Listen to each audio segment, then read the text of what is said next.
please sign into YouTube and subscribe to our YouTube channel and give us a thumbs up. Now enjoy CineTalk with the one and only Cinebros. It's time for Random Rants and Rave Reviews. Random Rants and Rave Reviews is where we talk about anything under the sun. We just pretty much just shoot the crap, you know? Shoot the crap. Yeah, I didn't want to. I was trying to keep it on the PG-13 realm. I guess I could say that word in PG-13, but Yeah. we're gonna keep it a little bit loosier goosier. Not loosey goosey, a little tighter-y, whiter-y. Boo, bitches. Boo, bitches. All right. First little topic up I wanted to talk about, and this is a review. We got our first review. It's kind of a sort of review, not really a review, and it's not a spoiler in my opinion, but I could see how maybe some people who don't want to know anything about Batman vs. Superman might be wanting to turn away from this. And I will say, when you see this white thing go off the screen, you know, you can come back. That's when you can come back if you don't want to watch anything. If not, I would just skip ahead a few on the podcast side of things. Yeah. So anyway, the what we got here is Anthony Breznican. He wrote, this was his short little review that he did on Twitter. If you love Man of Steel, you'll love Batman vs. Superman. If you love Man of Steel but not the end, Batman vs. Superman may redeem that. If you hated Man of Steel and the whole grim dark thing, okay, this is probably not for you. 4, Wonder Woman is fearsome. 5, there's a moment between Batman and Superman that'll make even the most cynical eye tear up a little. And 6, fans will have a lot to discuss / fight over. Then he came at the very end. He says, I got to go right, but the last things I'll say about seeing Batman vs. Superman, personally, I was happy. Now, I really was happy to see this because I thought, what this seems like it's going to be to me is it's going to be all about the same thing that we're going to get that we got from Man of Steel. Dark, grim, all that stuff. Awesome. It's going to address some of the stuff that people were kind of very divisive on. And I'm very happy to see that this information, the first review that came out, is seeming to be positive. Yeah. Very positive. I think that this is still going to have people split when it comes down to the movie. And something that I kind of wanted to talk about is with you, where do you think this will fall on the Rotten Tomato meter? This movie, with this information out, we got new information. I know that you're not super excited to go see this movie because you think that it's going to be not very good. No. But you're going to see it anyway with friends. Open mind. Yeah, open-minded. I'm not going to go in with no prejudice or anything. Yeah. I'm going to go in this. I want it to be good. I'm not hoping this movie is bad. Yeah. I don't hope for movies to be bad. Right. But from what I've seen on the trailers, personally, I don't like it. I don't think it's going to be that good. I think people are going to be disappointed. So what do you think about this after seeing this review? I mean, you can't just take one review and... This guy is very in with all the studios. Let's see, this guy is like there with like Star Wars, like all the big blockbuster films. Like the studios almost not, I wouldn't say cater to him, but they really trust his. I'm more interested in what the regular people say about movies. I like seeing what these big time critics want to say about these movies. Yeah. But sometimes you can't take it with a 100% truthfulness to it. Yeah. Because sometimes they might be playing for the studios, or they might be.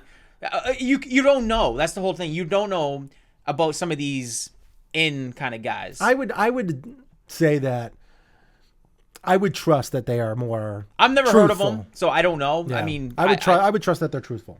Well, some of them might be, but some of them might not be. Who knows? That's not what we're trying to argue here. What we're trying to argue here is I'm saying the regular people like me and you. Mm-hmm. So what do you think? What do you think? How about this? Rotten Tomato score from the critics, audience, and then audience. I want audience, both. I would go 75. You think they're gonna 3/4 are gonna enjoy it? Yeah, okay? I think 3/4. I think most people will enjoy it, but I have a feeling there's gonna be a lot of people out there that are gonna be disappointed with this movie. Mm-hmm. I just have a feeling. I think 25% is a lot for a movie like this, because this movie, with the hype that it's getting, you want a 92, 95% on this. Like, I mean, Man of Steel was at 56% on Rotten Tomatoes. Yeah, and I just, see, that's why I can't grasp these superhero movies. On the critic side, it was. I can't grasp these movies because I don't see how a movie can get a 55%, which I think is bad. Right. But yet 56. But yet a new one comes out and it makes billions of dollars. Like, why are these people coming back to these movies if they're so bad? Right. That's what I can't grasp. That's why I don't understand the Avenger movies. I've heard so many people say the Avenger movies are not that good. Oh no, the first Avengers movie is amazing. But I guess the Age of Ultron. It was underwhelming for me. I mean, but that's because I'm a huge Ultron fan. Yeah, so that's why I'm nothing personal against you, but I can't. When it comes to superhero movies, I can't take your review. Like, for me, like if you say a movie's really good, I'm gonna go see it. But more than likely, we're gonna probably disagree a little bit, superhero wise. Maybe. But we do agree on movies too. But I like seeing other people's reviews too, and I just don't know. I can't go off one review. I mean, I just can't do it. One person's seen it and they liked it. Okay, this movie's gonna be great. As far as Ultron goes, I probably rated it harsher than most people. Yeah. But this guy says, if you love Man of Steel, you'll love Batman versus Superman. That's 55%. That's 56. Yeah. So 56% are definitely gonna like it. And then it says, is that something you're happy about? Yes, because So what do you think? What do you think? Rotten Tomato score for the critics. What do you think? For the critics, maybe 70. It's going to be rated in the same realm, I think.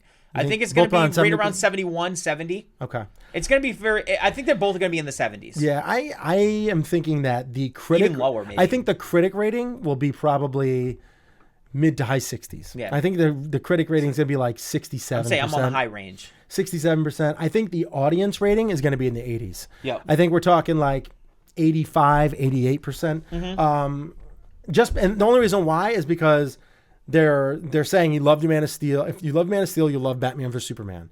So I think going into it like that means you're guaranteed 56% of the critics are going to like it. If you love Man of Steel but not the end, well, I wouldn't say guarantee because you're getting off this one guy that says it. Yeah, well, this is my opinion on what he said. I trust. Well, his you're guaranteeing something. I'm trusting his opinion. Okay. So if you love Man of Steel but not the end, Batman vs Superman may redeem that for you. If you hated Man of Steel, which is the whole grim and dark thing is what most people had a problem with the Man of Steel. I liked how he said Wonder Woman is fearsome. I like that. There's a moment that you might even tear up a little bit. So I think all those things piled up with each other make it so that the critic rating will be probably about 10% higher, maybe a little bit more. It might even break into the 70s, which if it does 70s, I think that the audience rating might even get into the 90s. So it's kind of tough right now, but if I had to go right now, I'd say probably 67, 68% critic score. Audience score, I think, is going to be mid-high 80s, could possibly break into the 90s. That's what I think as of right now. I'm so looking forward to this movie. I cannot wait to see it play out on the big screen. I'm trying to think of a good bet here that we could do for a charity. It has to be a certain amount of time. You know, we'll do it next show. Think about it. Think about it. Think about it next show. I'm thinking about audience. I'm thinking about audience ratings on Rotten Tomato. And I'm thinking of an over under. Okay. And my number right now is over under of 87. Oof. So that I think that's where I'm at right now is 87. I might take the under on that. So yeah, you might have to go down a little bit. Yeah, I might have to. I might take. I'll think about it. I'll have to think about what I want to do over under too. Yeah. So I'll have to come up with my own number to see where you fall on your number. Maybe we'll just take our two numbers and go in the middle of it. Maybe. I say about. I'm gonna say in the 70s. So I'll come up with a number in the 70s. All right. You're saying in the 80s. Next show we will come on that we have together. We will make our predictions over under, and we'll have to figure out a timeline for it, and maybe give it 4 weeks or whatever in the theaters. Yeah, you only. I mean, or maybe once it gets to a certain amount of people that have a month. voted. A month run is plenty. Yeah, a month run's plenty. And most people are going to see it in the first 2 weeks anyway. All right, we're going to move on. If you watch the show on YouTube, please click that thumbs up and subscribe to our channel. And thank you for watching.